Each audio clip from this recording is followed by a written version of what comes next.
Now, good morning, student. We will start about the last application of Gauss theorem. Last application में ये कोई plane sheet of charge है आपकी, uniformly charge है. This is a uniformly charge plane sheet. इस plane sheet की वजह से इलेक्ट्रिक फील्ड इंटेंसिटी हमको पता करना है कि इसकी इलेक्ट्रिक फील्ड इंटेंसिटी कैसे लाई करेगी और कितनी होगी, है ना. उसके लिए वो हम क्या करते हैं, एक गॉसियन सरफेस ड्रॉ करो. देखो ये हमारा एक गॉसियन सरफेस है, सिमेट्रिकली बोथ साइड. अगर हमको कंप्लीट चार्ज कवर करना है तो आपको बोथ साइड में ये गॉसियन सरफेस लेना होगा. अब हमने ये बोथ साइड के लिए ले लिया, इधर और इधर. ये क्रॉस सेक्शनल एरिया, इनका एरिया वेक्टर ड्रॉ करो. तो इनका एरिया वेक्टर ds वेक्टर इधर की तरफ लाई करेगा, इसका भी ds वेक्टर इधर लाई करेगा. और electric field intensity positive charge की वजह से इलेक्ट्रिक फील्ड इंटेंसिटी इधर लाई करेगी, E यहां लाई करेगी. और इसके लिए भी इधर लाई करेगी. दोनों में थीटा इक्वल टू कितने डिग्री का होगा, 0 डिग्री का. इसके लिए भी थीटा कितने डिग्री का होगा, 0 डिग्री का. बाकी का जो हमने सिलिंड्रिकल सरफेस लिया है, गॉसियन सरफेस लिया है, इसके लिए अगर आप देखने की कोशिश करोगे तो इसका एरिया वेक्टर ऐसे होगा. इलेक्ट्रिक फील्ड इंटेंसिटी इधर होगी, एंगल कितने डिग्री का होगा, 90. सेम ऐसे ही यहां पर भी ले सकते हो. उस केस में भी ds वेक्टर इधर लाई करेगा और इलेक्ट्रिक फील्ड इंटेंसिटी इधर लाई करेगी. एंगल कितने डिग्री का होगा, 90 डिग्री. तो अब आपको केवल इस सरफेस का और इस सरफेस का फ्लक्स निकालना है. सबसे पहले by definition of electric flux लेते हैं.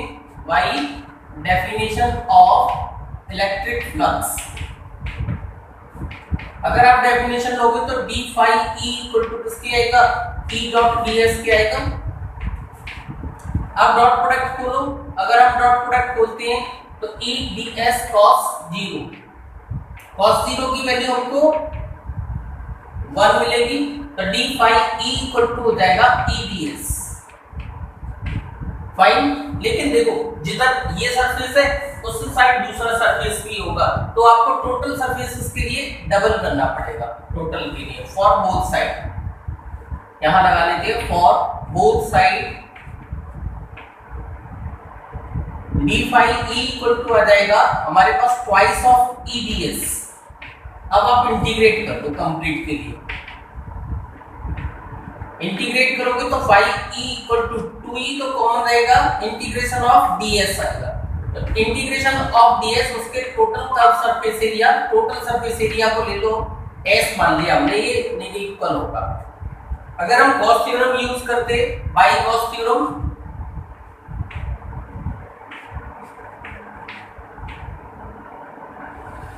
अगर गॉस थ्योरम यूज करोगे तो phi e इक्वल टू होगा 1 अपॉन एप्सिलॉन नॉट किसके, q के. अब आप दोनों को इक्वेट करो. तो इक्वेटिंग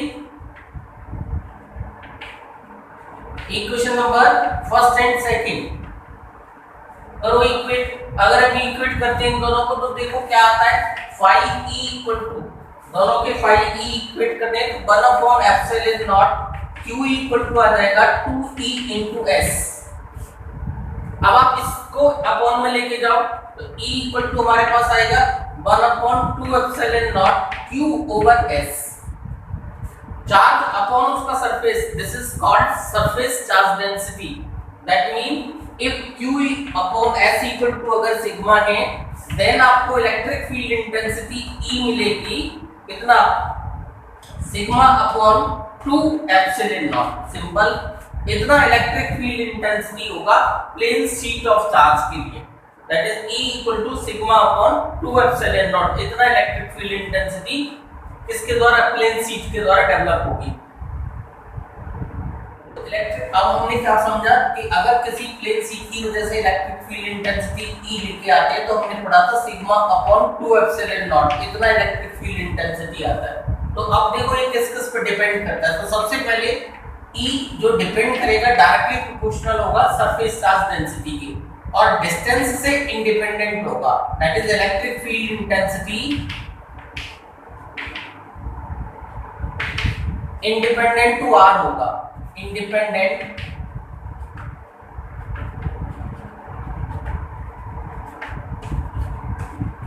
इसका मतलब अब आपके कर्व अगर देखना चाहो तो डेंसिटी के साथ लोगे, इस पर आप सिग्मा लेते हो, यहाँ ई लेते हो, it become a straight line, तो ये एक स्ट्रेट लाइन आएगी, है ना। और अगर हम डिस्टेंस के साथ इसका ग्राफ लेते हैं, इस पर हमने r को ले लिया, इस एक्सिस पर हमने e को लिया, तो इलेक्ट्रिक फील्ड इंटेंसिटी कांस्टेंट होगी, दैट इज r के साथ वो क्या नहीं होगी, डिपेंडेंट नहीं होगी। तो मेन बात है कि इसमें इलेक्ट्रिक फील्ड इंटेंसिटी यूनिफॉर्म बनेगी, दैट इज डिस्टेंस के साथ वेरी नहीं करेगी। तो ये एक तो डिस्टेंस के साथ ये वाला वेरिएशन शो होगा और डेंसिटी के साथ ये वाला वेरिएशन शो होगा, एक बात। दूसरा, अगर हम इसके केस लेते हैं, जैसे मैंने केस फर्स्ट लिया और केस फर्स्ट में हमने ये किया, दो प्लेन शीट्स को ले लिया, एक ये प्लेन शीट है हमारे पास, इस पर P पॉजिटिव चार्ज डेंसिटी है,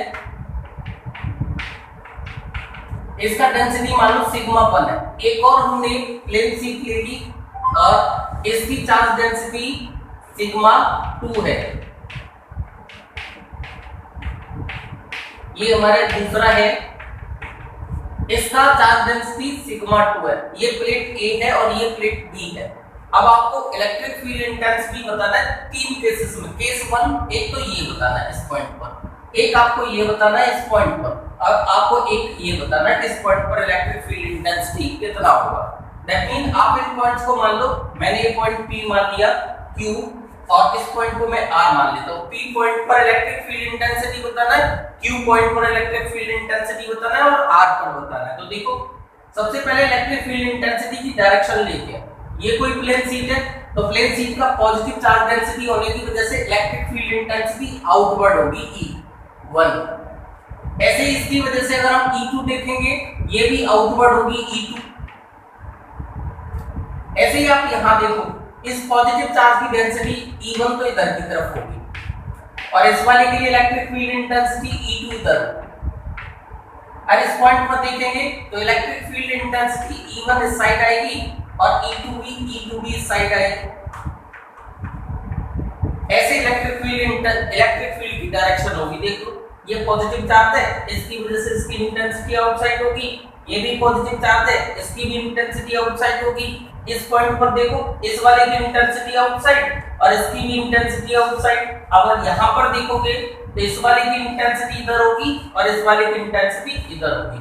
अगर हम ये मान लेते हैं कि ये डायरेक्शन पॉजिटिव है, तो दूसरी डायरेक्शन से हमको क्या लेनी होगी, नेगेटिव। तब आप देख सकते हो किसमें, फॉर P पॉइंट पर इलेक्ट्रिक फील्ड इंटेंसिटी,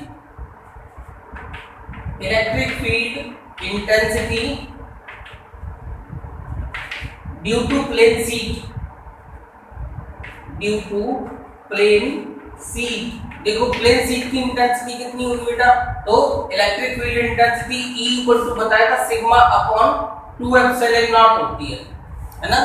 तो अगर प्लेट A के लिए बात करेंगे फॉर A, तो A इक्वल टू कितना आएगा, sigma 1 upon 2 epsilon naught. For B कितना आएगा, B equal to sigma 2 over 2 epsilon naught. अब आपको दोनों रीजंस के अंदर इलेक्ट्रिक फील्ड इंटेंसिटी को क्या करना है, कैलकुलेट करना है। तो देखो, बहुत सिंपली कैलकुलेट की जा सकती है। तो नेट इलेक्ट्रिक फील्ड कितना आएगा, electric field at P E vector equal to E1 that is EA plus EB के इक्वल हो जाएगा। दोनों इंटेंसिटी की वैल्यू को sigma 1 upon 2 epsilon naught plus sigma 2 upon 2 epsilon naught. 1 upon 2 epsilon naught तो कॉमन आ जाएगा, आपका रहेगा सिग्मा 1 प्लस सिग्मा 2। ये इलेक्ट्रिक फील्ड इंटेंसिटी होगी प्लेन शीट की वजह से। इस वाले में कौन से रीजन में इलेक्ट्रिक फील्ड इंटेंसिटी निकली, P पॉइंट पर इलेक्ट्रिक फील्ड इंटेंसिटी निकाली हमने, जबकि ये दोनों शीट जो चार्ज शीट है वो इलेक्ट्रिक फील्ड कंट्रीब्यूट कर रही है, तो इतना आएगा। तो हमारे पास रीजन कौन सा है, Q पर एक तो इलेक्ट्रिक फील्ड इंटेंसिटी निकालनी है और एक हमको R पर इलेक्ट्रिक फील्ड इंटेंसिटी निकालनी है। तो दो रीजन और हमारे पास बचते हैं। तो सबसे पहले इस वाले पार्ट पर B में हम कैलकुलेट करते हैं एट Q Q में इलेक्ट्रिक फील्ड इंटेंसिटी E1 और E2 तो सेम होगी, लेकिन resultant electric field, resultant intensity जो E होगी उसका वेक्टर सम करो, E1 प्लस E2 या EA प्लस EB, इसका सम करो। देखो ये इस डायरेक्शन में, तो E1 तो पॉजिटिव का लेंगे और E2 नेगेटिव को। देखो sigma upon 2 epsilon not sigma 1 minus of sigma 2 upon 2 epsilon naught. अब आपको 1 अपॉन 2 एप्सिलॉन नॉट तो कॉमन आ जाएगा, सिग्मा 1 माइनस सिग्मा 2 आएगा। अगर हम कहाँ इलेक्ट्रिक फील्ड निकालने की कोशिश करेंगे, Q पॉइंट पर अगर इलेक्ट्रिक फील्ड इंटेंसिटी निकालेंगे तो it become like that, sigma 1 minus sigma 2। ऐसे ही आप क्या निकाल सकते हो, C में एट R रिजल्टेंट